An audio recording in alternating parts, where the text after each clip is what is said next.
لسان بومبون يا من على العرش استوى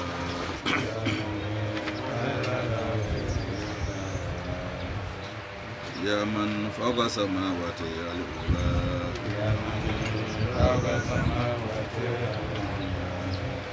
يا من له الأسماء الحسنى يا من له الأسماء الحسنى يا من له صفاته الأولى يا من له صفاته الأولى يا من له الهوى والفلاح يا من له الهوى والفلاح يا من له الآخرة والأولى يا من له الآخرة والأولى يا من له النار واللظى يا من له النار واللظى يا من له الجنة والمأوى يا من له الجنة والمأوى سبحانك ألسنا من النار سبحانك ألسنا ربنا آمنا بما زلت وتبانا رسولا فاكتبنا ما شاهدنا وتقولا ذلكم الله بكل شيء عليم ذاك أنزلنا ذاك نزل وآمنوا بما نزل على محمد رسول الله اللهم إنك أنت العفو تجيب العفو فاعفنا اللهم إنك تعلم سري ولا نيتي وقبل معذرتي وتعلم حاجتي وأعطيني سؤلي وتعلم ما بنفسي فاغفر لي ذنبي يا من يعلم أين تلعب ما تخفي الصدور ولا يكد بالله والذين تدعون من دونه لا يكدون شيء إن الله هو السميع البصير سنقول فلا تنسى فإذا قرأنا تبع قرآنه ثم إن علينا بيانه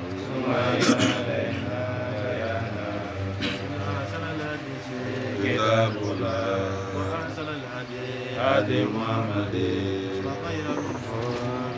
أوسطها وشر الأمور محدثاتها وخير جليس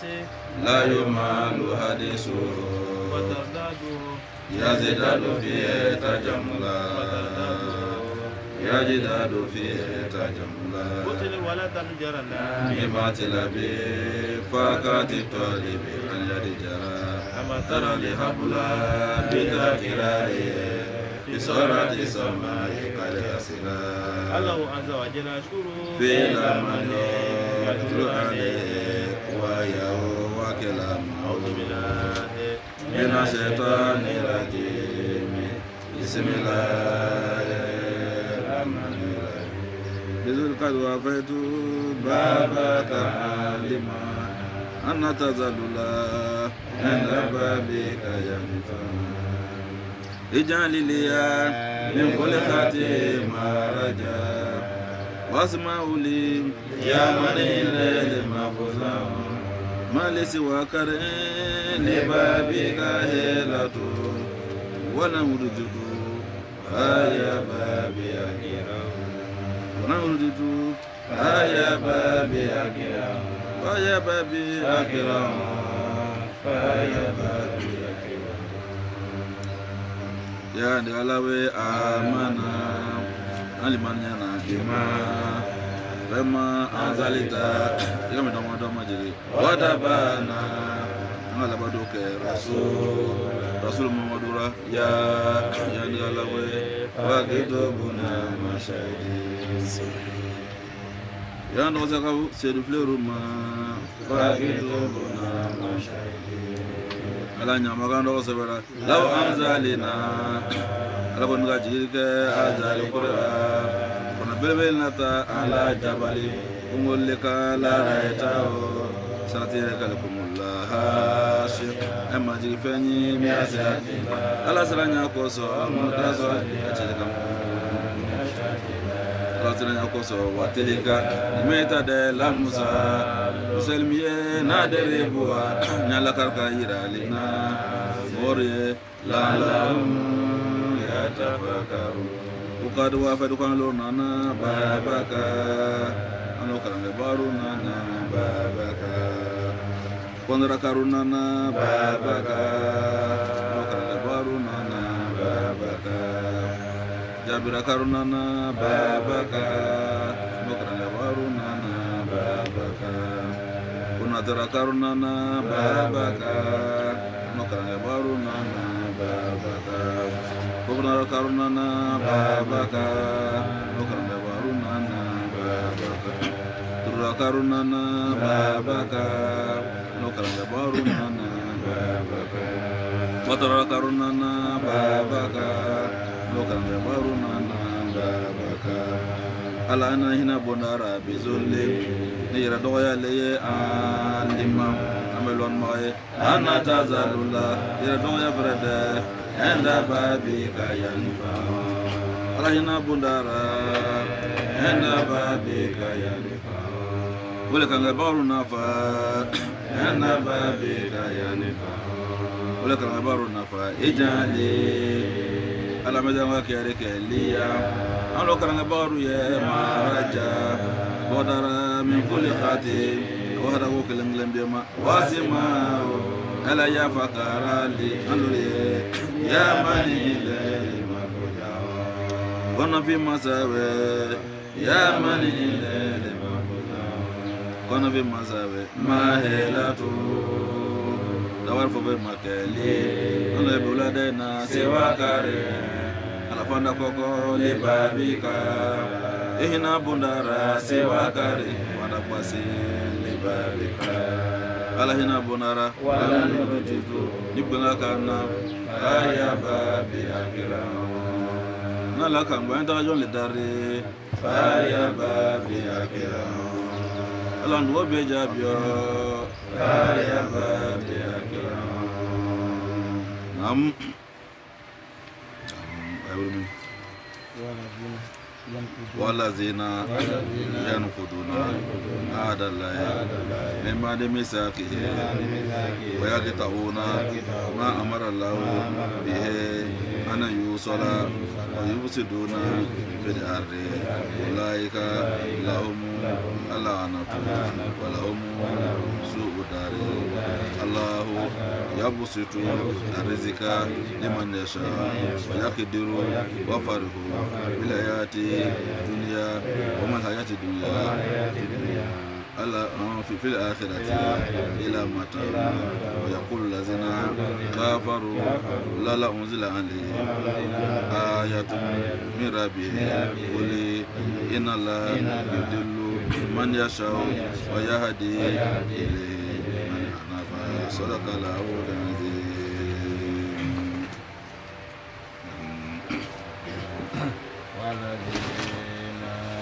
Barka Muhammad yanquduna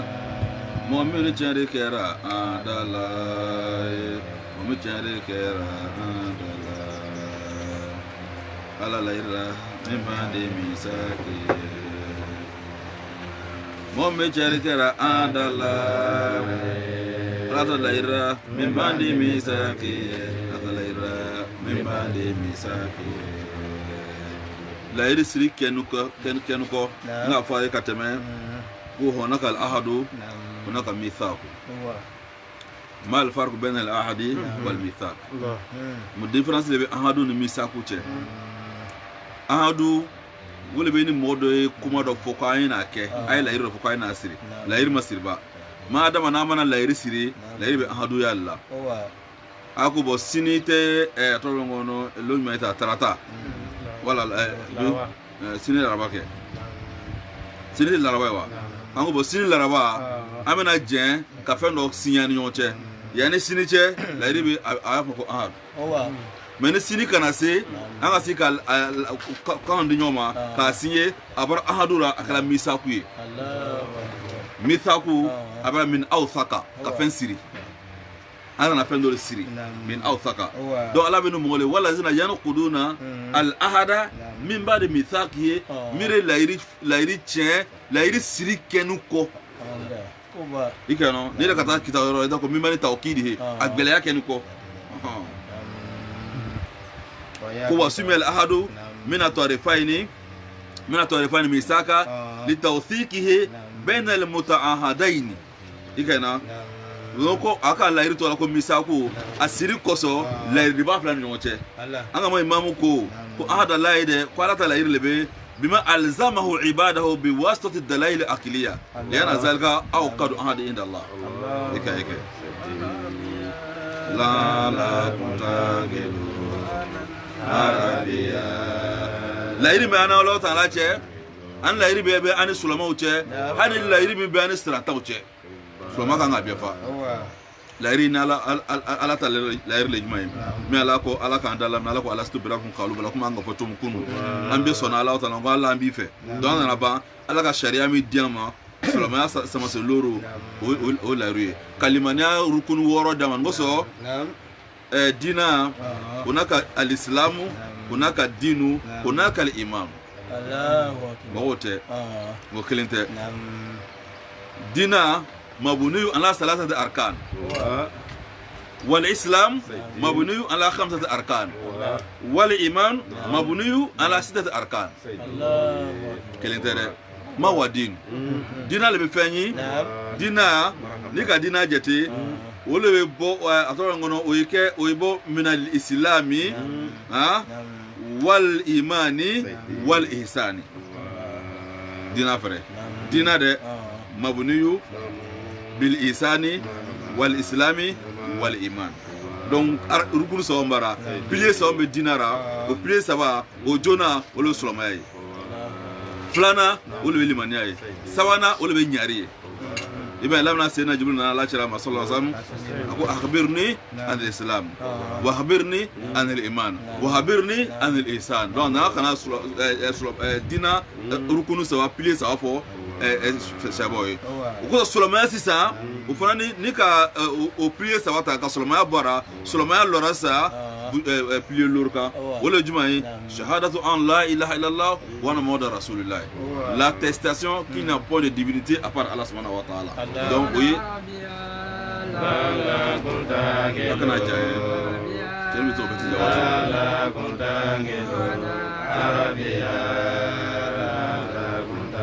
donc solomaya lora dina rukun lorka wala l'attestation ko tigite ma fo Allah aflana iqamu salat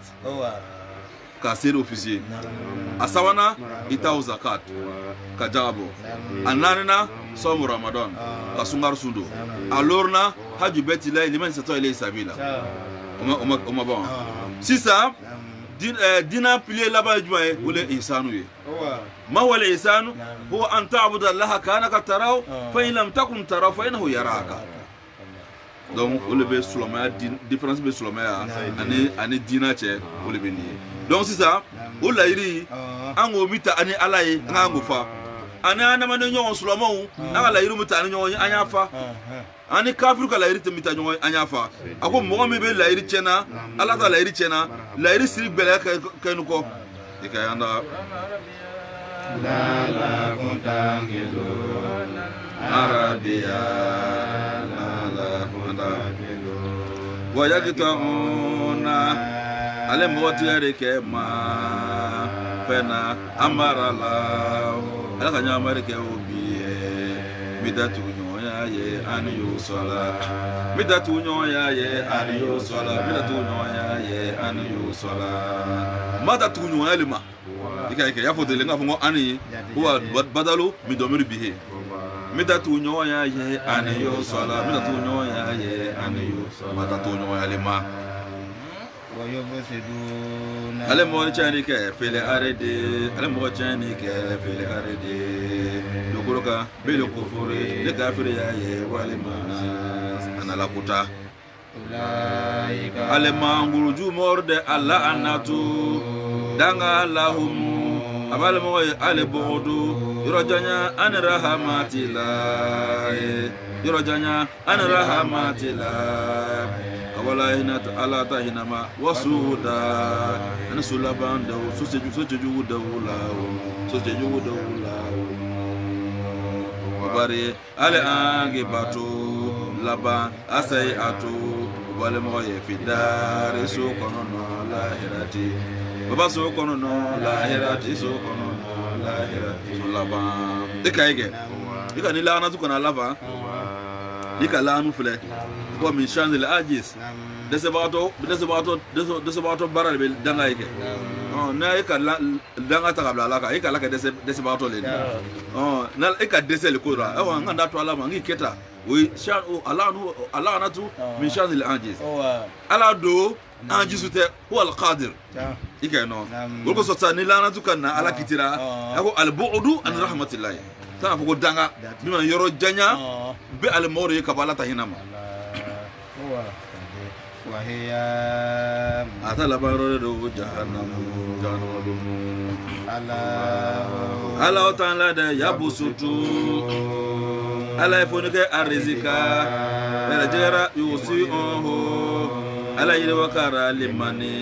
قدم ولمن يشاء مك الله تعالى جو امتحانا مك الله تعالى جو امتحان جرابي دو نكوسو الله رجع فوني الله رجع فوني وتيده نلوك لاكا الله رجع فوني الله يبسط الرزق لمن يشاء الله رجع فوني الله رجع فوني ngolo fo rejige foti rejige soro ma foti malu soro akla ta soro no igala ko flabe ajona dobe arizuku wal ajalu erjen lajaru flabe do gonu aflabe do gonu lajar tiye rejige tiye wolo ko so lon marko nandika loka kwa laka femi talanka blanc anda rejige dandirana quand dina bulka rejero ni rejige tna ro ni ata lumi taka sita wekeli fu ile ta kono ha wala ko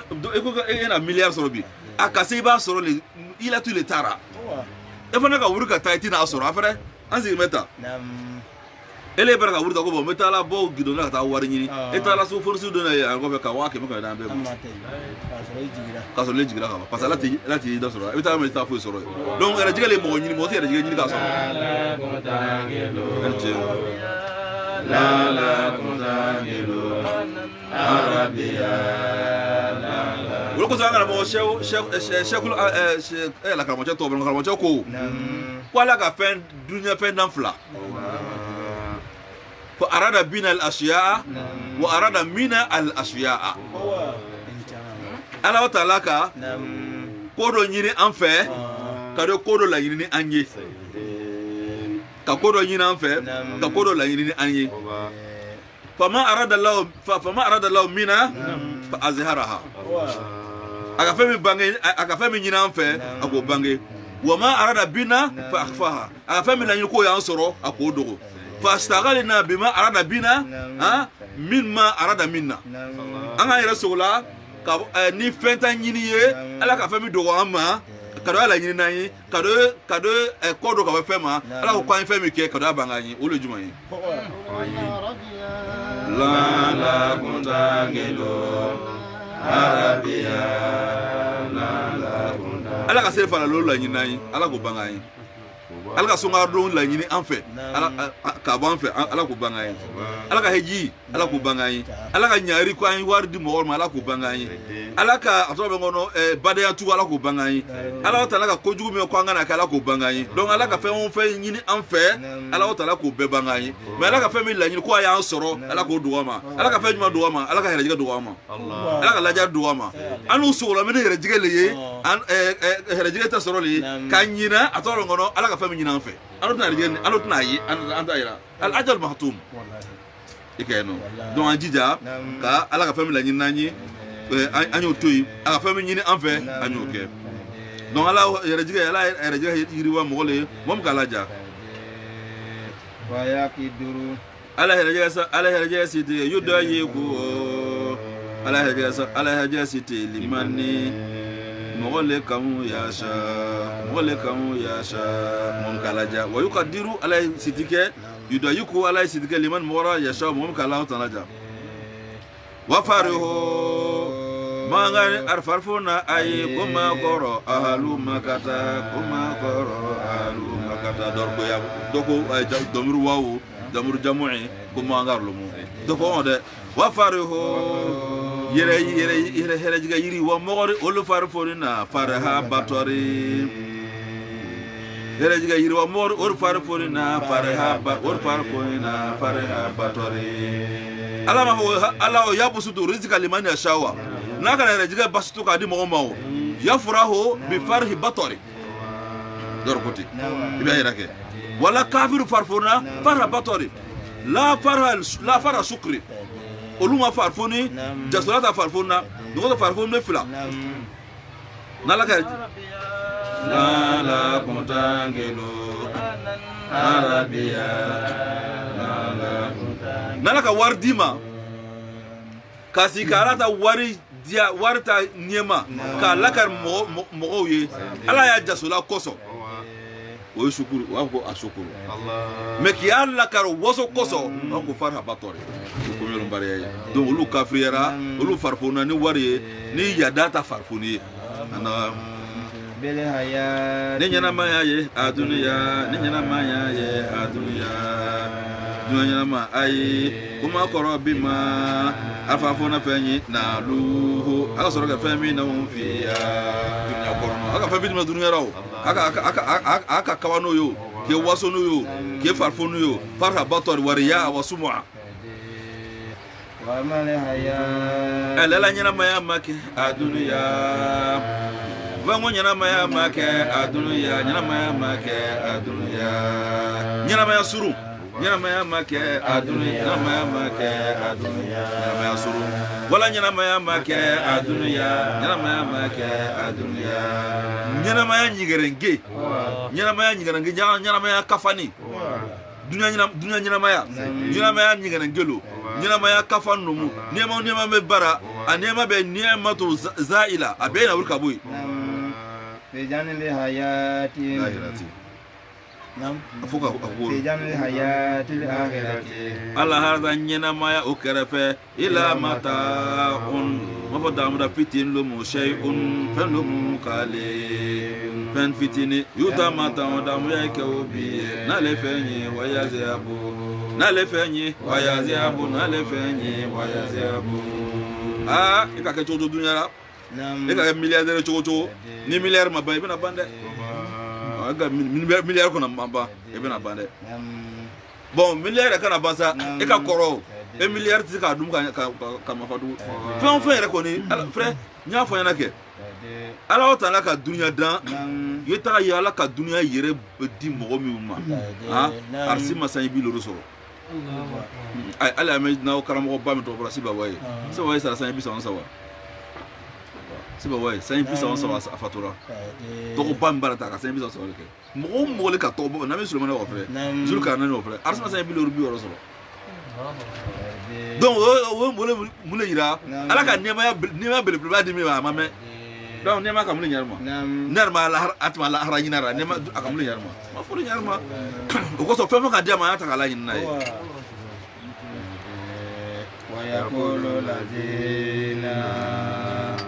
wa yaqulu lazina ko mor na fore ke kafaru ko na mojiza do leta ama foba femi mo ko no yike de ko lo mala jara ki ko ala jara kana fo si abaro ko mor bena fo mata ko nyaketa aka fo to mu cho chan kafir kana fo ti ole tu ala hada mi mojizat alquran dikeno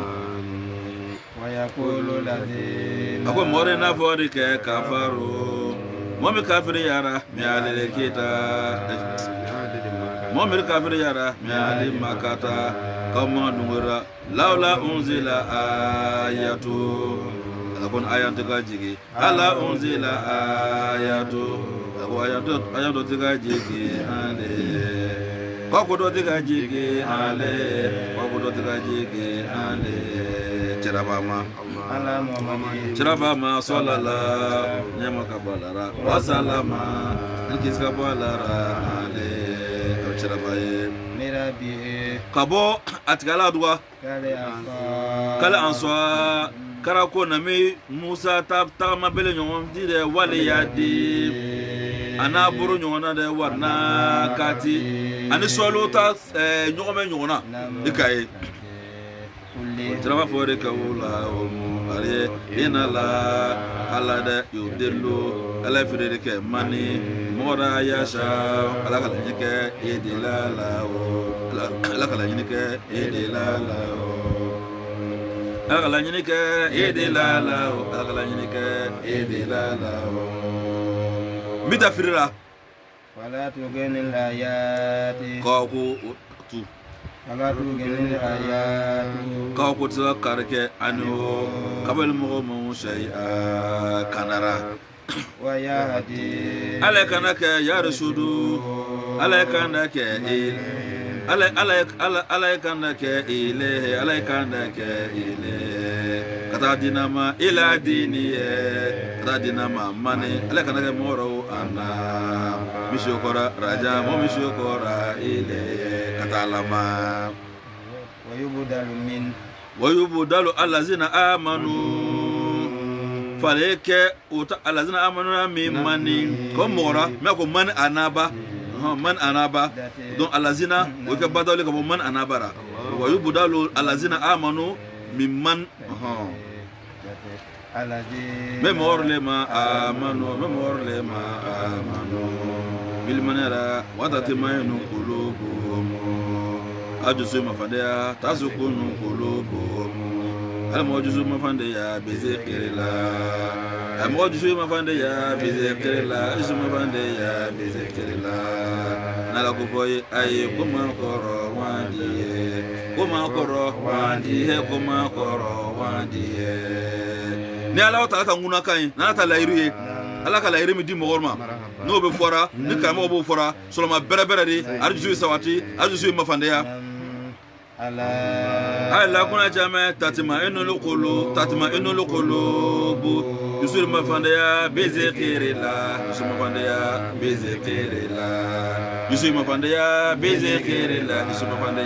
bizikrillah ni ala o ta na da ko fole ay kuma koro qulubul mu'minin kuma koro qulubul la yosika jalisum la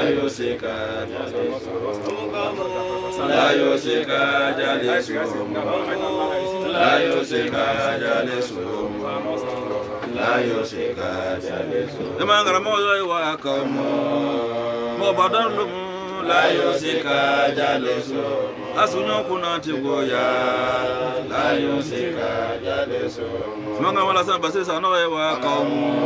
mo badalum la yosika jalisum asunyo kuna tigoya la yosika jalisum imalaji base ma sa no wa kamo mo badalum la yosika jalisum asunyo kuna tigoya la yosika jalisum wala njigi mafa la yosika jalisum angara mo sa no yarfo la yosika jalisum asi adase donc anga adam no donc ala bi zikrillah tatma inul qulub ala kofo ay mor di mafa fulo manyana mare mais anu ga zikru ame zikru onaka zikru mais anu zikru mukela ala to no zikru de ni be zikru kera faut que zikru ye ke bitafakuri avec la méditation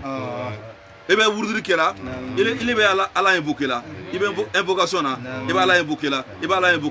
il hakla be portable il hakla be appelura il hakla be kelema il hakla be batla kura il hakla be nyamo musula il hakla be chenu kola to zikru la yi la kuntangedo arabia donc ne oka ala kofo le be ye iradu amasi wallahi ke kodo kabala nyorema e jisu la kolonya kabala nyorema fo ala klipi donc ako ala kofo wole solma bere jisu mafana karamo che ema ni tala yoro kaso ala kofo be kera kuma nzima yoro na ala kofora ni mo sigime ala kofo yoro na ya wala momo ka ya tanta réseaux sociaux kan miti loru miti ta miti mugan ki ala ko fo kambe ni nar ko limana mo yira na jono limana mo ye momin ka hakla siga be ala ko fo kambe na limana ala ko wazikira lil mu'minina wazikira lil mu'minina wazikira lil mu'minina wazikira lil mu'minina wazikira fara nala ko ala be ko fara mina be ko ani be city ay president ay modou fleur l'air masé ay karango ala lawa ay sanfra santi be ka karanche wa wala ko rotna kana wakana karan uluka boya wala ay hakla do so ka uluka bo karango ka ta yoro bare donc bulo ko so lima ba te wala la ko wazikira lil mu'minina wazikira lil mu'minina ema ko na wazikira ngoko farlo mu lil mu'minina wadi lima boruma wazikira lil mu'minina lima na ba ole ko na me wazikira ngoko farlo lil mu'minina ala sa ba le ko na me wazikira ngoko farlo lil mu'minina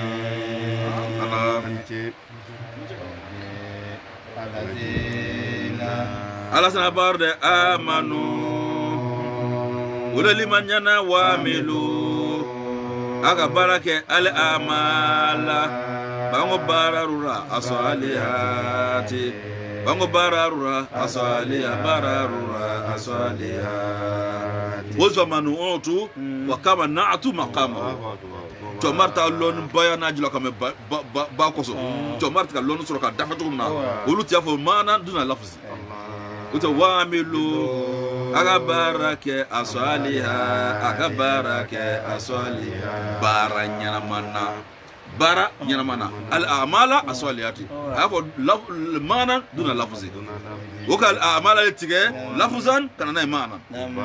ولا لوكو بول فراو بلوكو سالكو على نالك قاي كم بارج ماكاو أنا نسلو لفظي ما فرواتي بيه سنو هناك اللسان هناك اللسان هناك سلوه أسوال هاتو سلوه فمي كمو دنيونا بفمينا كم مو دنيونا مو كم مو دنيونا فمينا et comme asuluhu la réconciliation concilier ou réconcilier les gens sulu manaboli donc mais ni taso no lo la fo comment barajmo kan ati hasanatu fo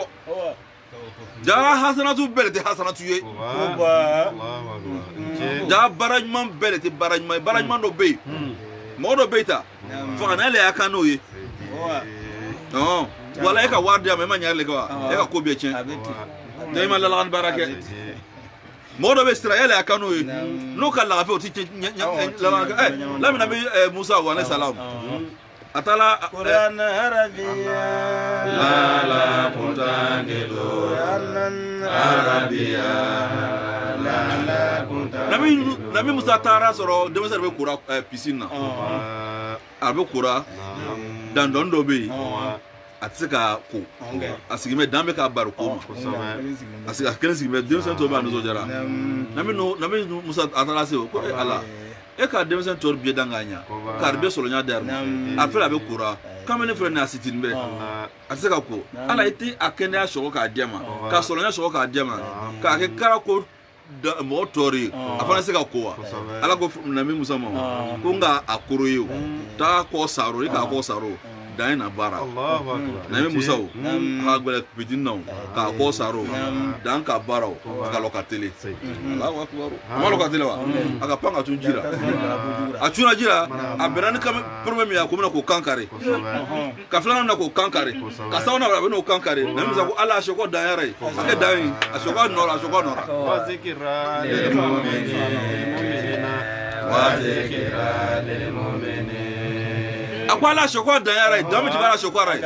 ja aleta danyara ti chanya ma don me ka akene ya bikera do o kara baranya make o kara konyuma yo ka nyare mo makele lan barai ata damba na kamuleke aka mo ko sawa fa atuna nana le fa na Musa ka ala zara ka shoko ka danyara no aka boka siga no amasa ko tu la kuntangelo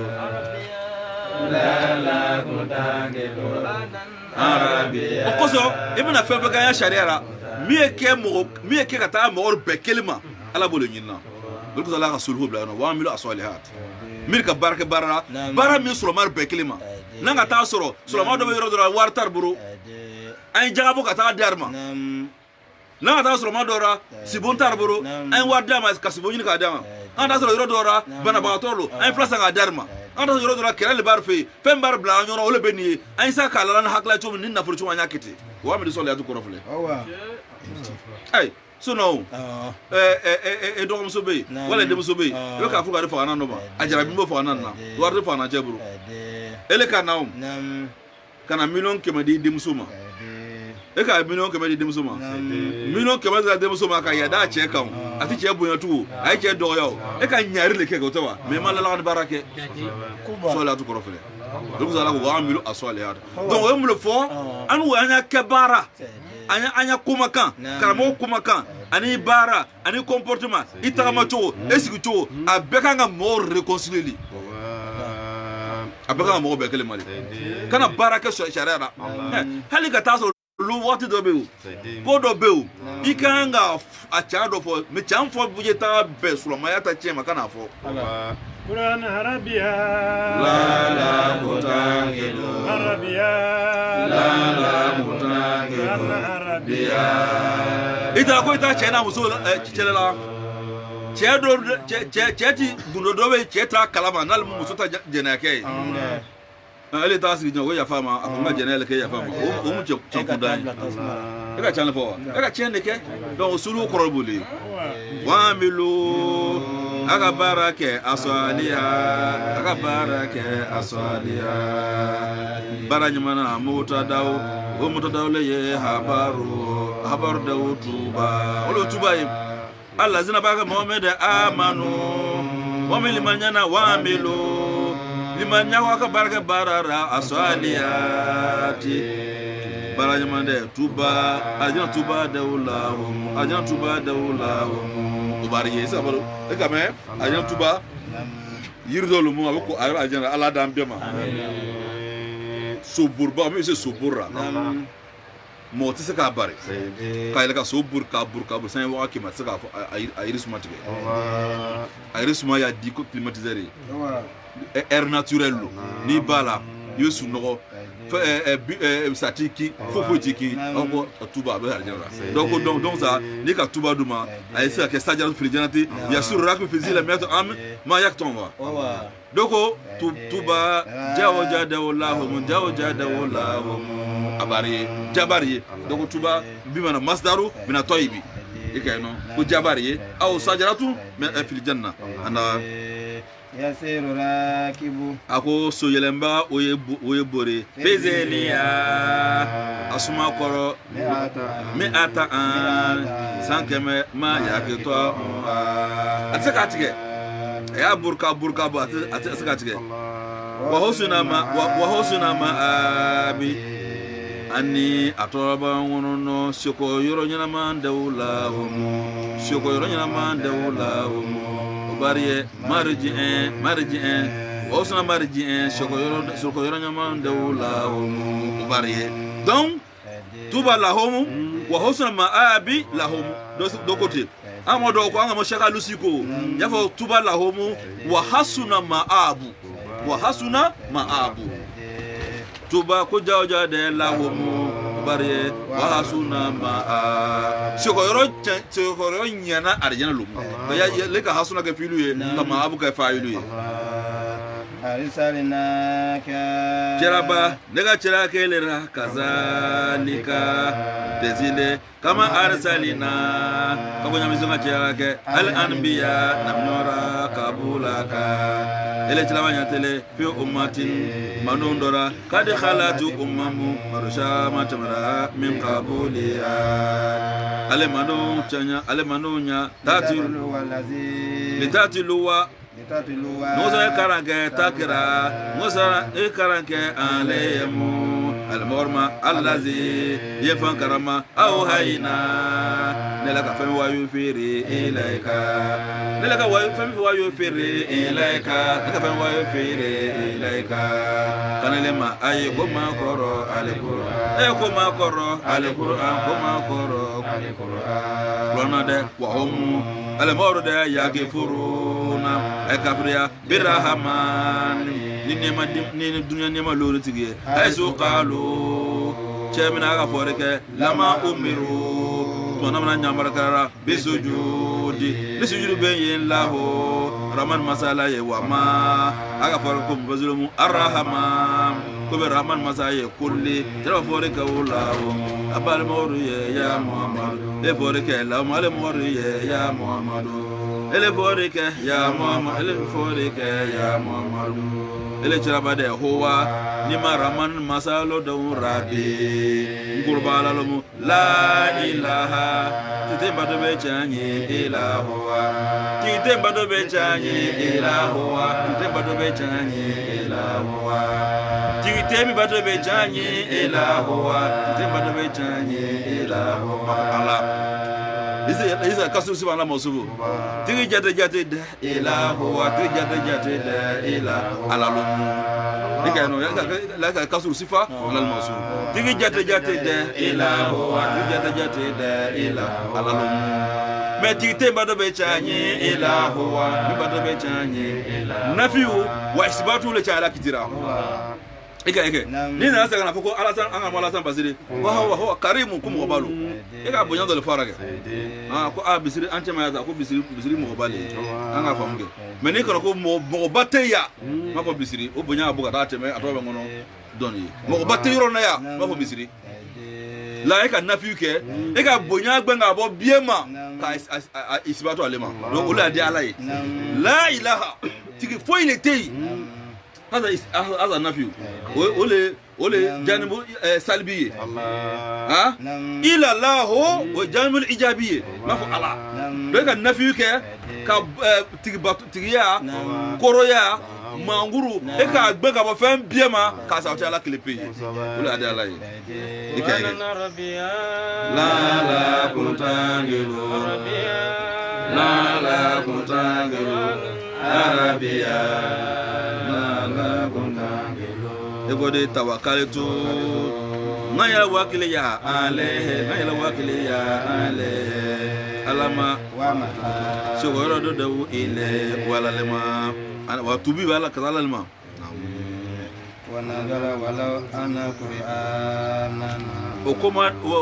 okuma nazajira lama qalu man kabir forut manara lahum terabaye in kunta sadele ceraba ka ke nambiya ele ka ke cera mo ye fasayiri ele tagama ke jebala makata mankuru rawu ana kabaru ma ngo kole tuna fo mi nyoma kede aka fo kufaru ma kafiriri mo a patromba ko surgu mi to to talena Abu Jahali ba nyamoy ani Abdullah ibn Umayya asigme kaba kofe ala chara bete manara ala chara ka rasulullah sama ala chara ka wole kana Allah ta'ala ma mala ala chara ka wole kana Allah ta'ala ma Abdullah ibn Umayya ana Abu Lahabi Abu Jahali ruka tafo ko in sarraka an natabi'aka nele chara ba fe an gbe ko ki bato ka gbe ko fasayir jibala makata bil Qur'an e Qur'an mi ba fura ata kuruba ya mafre ni Qur'an mojiza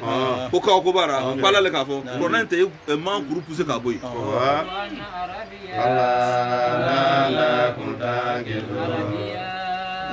la kuntangelo arabia fadfa ana hata tafsa ako kurun nyoni ka boy fo mandu kuro ta bunya kayirwa fa inaha ardu dayqa li mazari'ina ko parce que du kuro sitino anya sena we an sa sena donc ni ko afa sena ni ko ele bitira ko ala le ka corona jima corona ta ye kuru ta yoro jan am se ka an sena ke wajan lana fi an hara wa uyuna ya to tunu ko ye na ma mi ta kote ya to ko ye na ya to bare na lina grasa asijara anyi kori anyi yirir senara wa nazra anyi sena okay wana ta hazal basatina anyi nango okay ni ko bitira ide okay ha inje la contangelo arabia kole ma ele de kuma anafan de baraka kole de kuma kolon forao ko ya no etiga alama ko kuma ko na no etiga alama ko afa ala yake ko pasi ko ala ko kana mi Dawuda ko kango ele yake ko ala chira iti la contangelo arabia ko haizu sakhara lahu aljibala tasiru maho ili chirma daga ko na ko ala ka kuru Dawuda ko daro ko kuru be buran Dawuda ko fana ni kema frère e fana kuru ba plaisir la contangelo arabia au sakhar lana riha linarkabaha utawa ila shami limiratina wa hawaijina wala fonyo koranye anyere fonyo ka fonyo itana Jerusalem parce que avant ma à Jerusalem car telebisa watamalo ayita ta Simon Saka Shoko telekele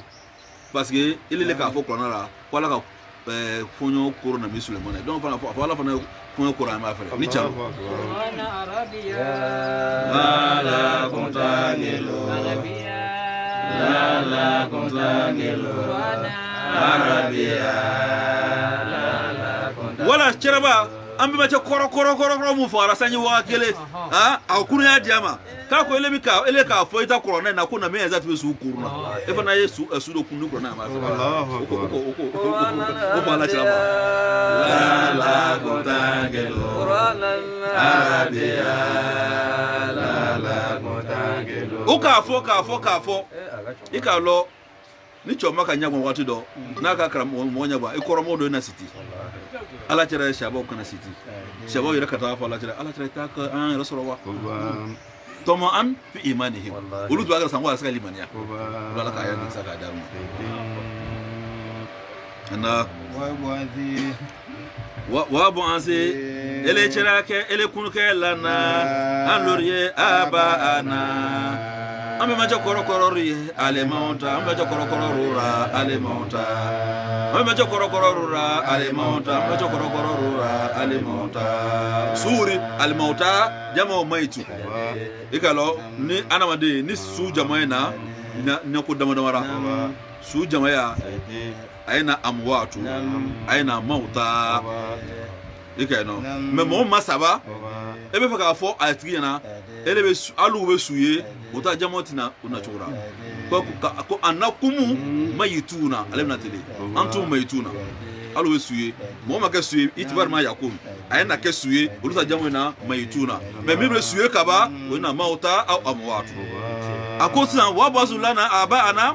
almauta an fami sara depuis sanyi wa kele sanyi kemeloro arkunu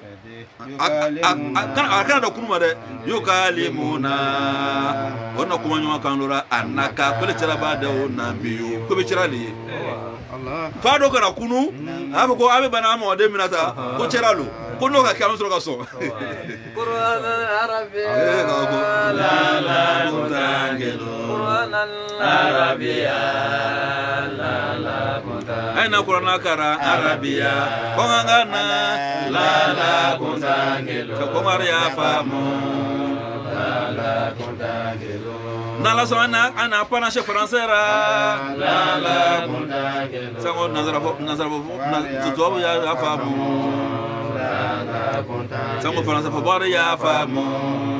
la contangelo aina kara française kana la contangelo mo française fabare ya famo nuzo kuna mbele mando kambole kabo fo America jamana kono la contangelo lo kambole abo kono ya la contangelo bangara mo tafsir mikera la contangelo tafsir ya danye la contangelo ala sera jula kan be fora lala kuntangi kana jula kan be famuna lala kuntangi o kana do fo faransi kana lala kuntangi sako mo be ya famu lala kuntangi donc sa kunu mo ka ngol ka bo yorora do ka ngol ka bo ameriki ambal ma jelo be sha kunu el fana ka ngol ka bo boya ko mo shamal be tafsir ferra ko ya jare me jula kan me fora jula kan ya bilibili an se ka panache français la sango ara se ka famu tuma ado ana ngenye bole sako amore ya famu ka bo attaque wal juga ka ke wal manta anda kara fuy koso wallahi billahi anda kara nya promotion koso anda kara sango mo yan lo anda kara fuy koso maka la dina lo no koso ala ban sere ala ban be sere ala me sabu ma anda wala ana qur'ana ako ala ko baraka ko na de suyiratil jibalu kama tamata ka ko ngoli rabiye ni korona ye no kilati aka abona ane amakini ya ni korona bona ane amakini ya kabo asigirora au kuti antil ardu wala chichekra dukora shoke katile ardu chichekra dukora obiye ni korona ye akuli mali mauta wala kumanyo akake skuma ka kesura biye ni korona ye bi an ya hayu ni korona ye bi an ya yu ni Qur'an ye bi an yuyu ni Qur'an ye bi an yuyu aflabe chanye ni Qur'an ye bi an yayu ni Qur'an ye wala ni Qur'an ye bi an yuyu ni Qur'an ye bi an aflabe chanye ina bi an yayu aw bi an yuyu be chanye bi an yayu ni ma are kunu bi an yuyu ni ma kunu karra lama amanu atna limanya ole jawabul amri ikayake ole jawabu lawe walau anna qur'ana suyirat bil jibalu aw kutiyanti bil ardu aw kullima bihi al mauta lama amanu hal nanga qur'anata ha ka kongolo boy ka montagne déplacer ka bo placer ha ka do koro chichi wa kullima bihi al mauta ka to sar suka kuma ka to suka bo kaburo ka kuma nalama mo me limania sa watati limania ay Sam Dakar taw ngonyo me bora dingara arnyana le ka kurura nyana ka muna ka bo o ka to so na lara ha o ka mule lara ha na mi Musa o mwa ka bele blale mo wor nyana o sa ka surara sa ku be kunu ala ko mire so na mir quarti so ka radi o ma so dalilu le te ko ina ni mujiza dole ye na la ma so metali mana ma ike Musa la do Musa ka ala nyinga ko Musa ka do down ka do arjena raw ka do down ala jana bara ana arabiya la kuntangilu la kuntangilu ikalo ni be kuma mo waye kuma nyoya la communication abe mo nya do nyona Musa na jado ala don quoi ala nyinga question na ko da fala ko ala be fekiye ni après ça abe kuma nyo be ikalo mo bi be na bi nya bi yoro jan a estrenya mais na gberera si il y a communication entre vous la personne peut avoir une certaine assurance avec ça ja bala do soro ka gbera question no blame par contre na nya bi yoro jan abe estrenya donc Musa na ala ta na gedele aka ala nya ko ala mun ko so ka do dar ko do jana ka do ka bla jana bara ya general wala ko Musa ma ko be ko ta ka wasene ya ka wasene ini muso na kana nya ka ba ini muso na ka wa domlum na ka ke to ka domlum mini jabi la kuntangilu arabiya la kuntangilu aina Qur'ana kara arabiya rabukana la kuntangilu ejula kana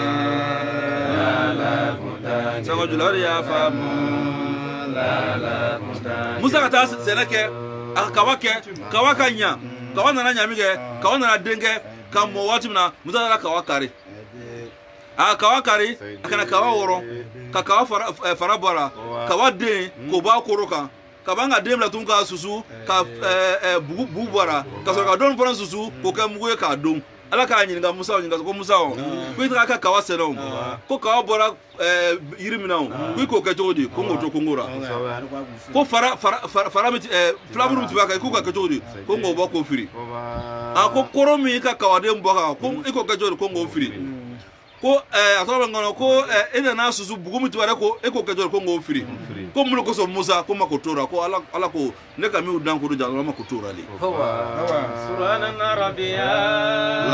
la kuntangilu Rabbiya la kuntangilu Subhanan Rabbiya walto ni mu'min ni wura ki rai sulama ye mu'min ye afota ota sulama ni'matul islam ma ko ni'matul mutlaqa ni'matul mutlaqa naka ni'matul muqayyada wa ni'matul mutlaqa ni'matul mutlaqa le muye eta bodo soro aba dumuni nyina ka dese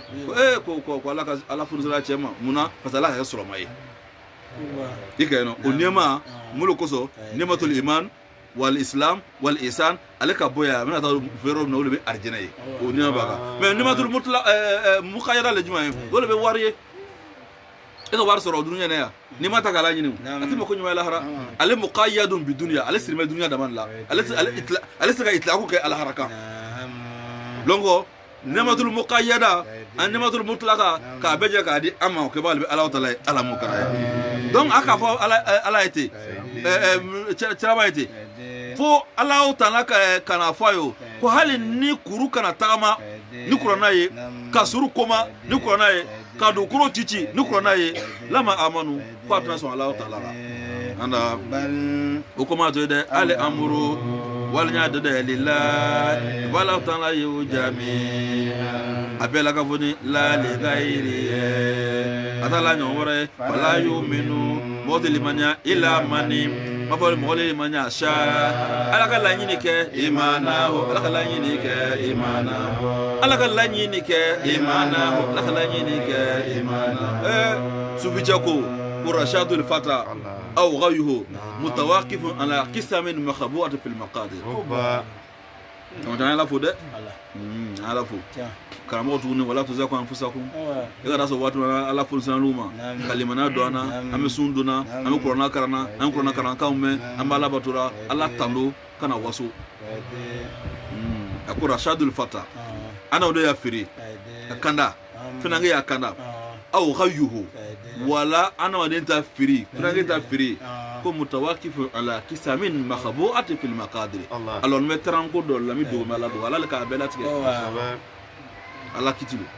يهدي من يشاء ويضل من يشاء أكو فلا يؤمن إلا من شاء إيمانه أكو مول تيلي ما فلا كميتا لمن على يني أكو نالا كيله كنا كوا جنيارا كنا جنيارا كوا لبو أركريار بورا كنا لبو ala ka ele ta ko jugo mima mo mo ko jukara kana rneni kana rilebu imi laban lo de inamal khawatim inamal umur bil khawatim ko be ala bal buru ala lornya ana imanahu atali manara duna gairi ala ngawara in utu wa in utu hanaka kare mama feno agitarahu aga fen barma ka nyini فلم يئس جيرا لما أراد صحابته فنامنا تربا شبانا نيك إزهار ما فتبانغيرا أغتراو فتبانغيرا أغتراو أكبر ما كافر أكبر ما غني كفمين نوم توما أن متاكسو في مالي هذا كذا تربا شبا يرسا ada ka fala tira Allah tira tala darala yake wa ulu waka mulko so natara arta limania so ara limania me shaba na la yinsa ka fala tira ba ko la tira na beto ala daru anu lanbera anu kalo anta namiyu mustajabu tira mole ni ka fem fala la yake ko kosodo afo fa qala ya rasul innaka namiyun mustajabu da'wa فاطلب لهم ما اكثره ولا على تعالى كورونا جيسا اللهم يا اسال لنا جكا داما كو انسى ان يؤمنوا ولكن ديك افرد بنا لمانيا افلا يا اسال الذين اكو ما لو نكوا يا لام الذين ما لو نكوا امنوا ما لو نكوا امنوا ango ya isa o ko ya alamu ya isa do angolo o koro jigitike anu ka ya alamu fo mulo koso lokado hausa mo wolwe ilimudi ya isulema ako kabla ko hausan kabla mo ni ya isa kana yoro lu ade jigitike ma muna abe koro kelo masalan o ko sa ko ne abuna ko million kemebe kana faru ko million kemebe million kemebe for ko abi ko ni mi ka mi soro yata abena sigewa bon ne do ka lo foiti ne beta kawa ne ka lo ne jigiti ka ko foiti ne jigiti ka ko foiti jigiti mita nga lo ko foiti jigiti mita o le nga lo ko foiti ne beta kawa albuna burka ta ke ne be sigi don jigiti ke o le sa lo ne te o so ya isa no yorata afa bana ke ya isa nana bay o ko ta am ga ko do nyini ele ka lo foiti le jigiti ka no ka don ele ka lo le ka ba do ya isa ni ilimu lu ka adu le ko so aga fam ke ko kuma koro de ay kuma koro an ande ma fa fatu o be fi afele ay o ma koro ana o kunya de law ya sha Allah na la ta la yini ke la hada ala ta kana ke anasa mora jami mor bela jeni ila le iman wala je mo bela jeni ila le iman alimani ama menga ayati ama kan kawa ko ikayge akuna la atkala ala ja wala utala kwati na mor biye kanda menga aya wala ya isa ere ana mo ikrimata ama imam ali ibn abi talib ama ajuhuduriyu ama abi yazidu almadaniyu uluko ala ya isa lazina yalo morma bange kewa amanu momili manera annahu kunyaye law yasha Allah nalaga alataka nyeke la hada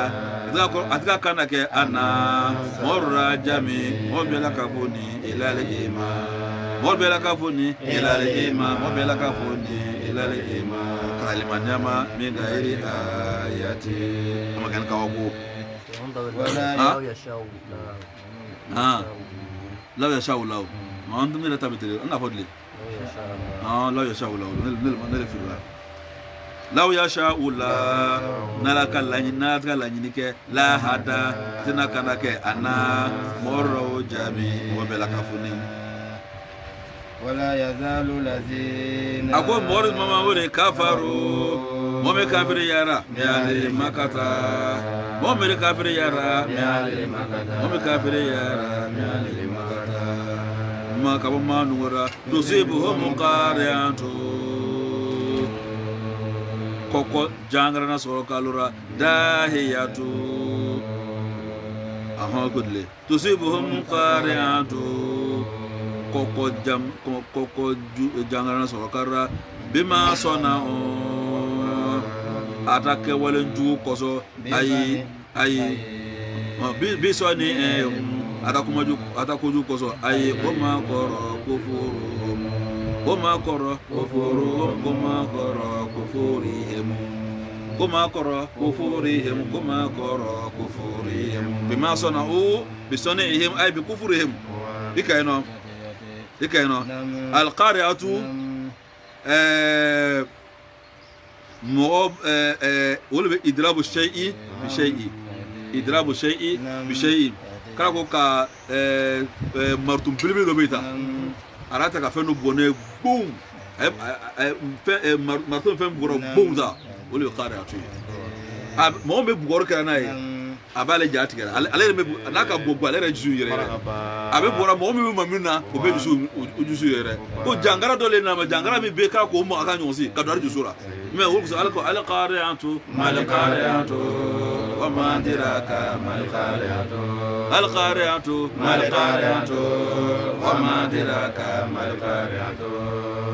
mina kana ejisu koko ko jugu ka ko jugu ka dunya na alahara ati jisu koko ka do ka fa bum ijaitike ole al qari'atu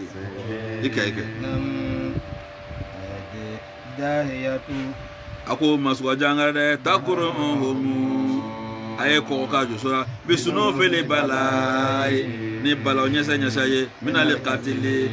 wala ka bɔ fɔ arira wala asiri wala asiri ka bɔ fɔ arira wala asiri ka bɔ fɔ arira wala asiri an kɛrɛ jɔnya do wala harabi ani kɛrɛ do wala jadibi ani kɔrɔya ima ye silamɛya juguri mɔgɔ bɛ ka kuranna tradition kɛ i kana sɔrɔ mɔgɔ bɛ kuranna a fɔra ko silamɛya ko an ye silamɛya sera mɔgɔ ma ni muru le ye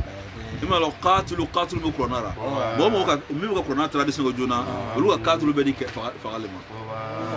anw ta arabukan na katulu ni uktulu tɛ kelen ye ni katulu kana yɔrɔ min na bi mana combattre les mécréants on combat les mécréants soit avec l'épée ou bien le fusil ou avec des preuves i bɛ se ka mɔgɔ combattu ni muru ye wala i bɛ se ka combattu ni marifa ye i bɛ se ka combattu ni da ye ka dalilu lɔ a ma o bɛɛ ye combat donc katulu min fɔra kuranna la tigi mun ka muru ta ka taa bin ka mɔgɔw faga kuranna m'o fɔ kuranna ko ka mɔgɔw kɛrɛ ni mun ye ni ka idéologie ko ya hakila ta tubabu min kɛra na tubabu fɔra ma o tubabu k'an kɛrɛ n'o ye hakila le bi o la kutangelo arabiya afra kiski rahimahullahu ta'ala walu cɛ ala nafa n'a hɔrɔma ye a ka discours dɔ kɛ discours bɛ sɛn muhamadu bi a ko l'Occident taara réunion dɔ kɛ ko an bɛ kɛ cogo di ka kuranna faran ka bɔ ko an bɛ kɛ cogo di ka se silamɛw la kiski a bi de bɛ n bolo ko an bɛ kɛ cogo di ka se silamɛya la ani silamɛw a ka taa réunion kɛ ko n'an ko an bɛ se silamɛw la ko koɲɛ saba bɛ yen n'an sera k'o datugu ko an bɛ se silamɛw la ko a joona ko an ye kuranna faran kelen ka wuri ka kuranna minɛ k'a lɔ ko ka Musa wele kuranna faran k'o lo wa a ko ko kuranna faran k'o tɛ dɛ ko ne ka bi e ka bɔ k'a lɔ ka kuranna faran bi ta k'o bɛ jigin an ka mal ko an bɛ ko sɔrɔ an tɛ komi laɲini na donc ko an tɛ n'o kuranna faran ɲɔgɔn ye an ye fɛn kɛ min ye kuranna faran ka bɔ dusu la o ye jumɛn ye ko ka internet créer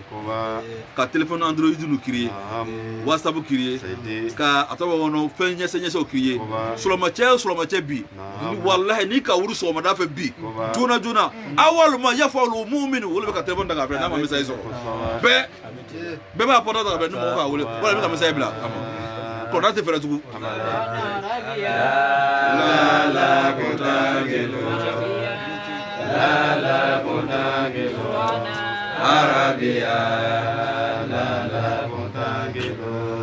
e latɔ e bɛ téléphone de bɛ fɔ ka taa sudɔ e ka wuri sudɔ la téléphone de yɛrɛ ta k'a fɛrɛ kuranna kalan waati bɛ yɔrɔ jumɛn kuranna kalan waati t'an bolo tugun donc kuranna kɛra cogo di ma zakal kur'ana min suduril mu'minin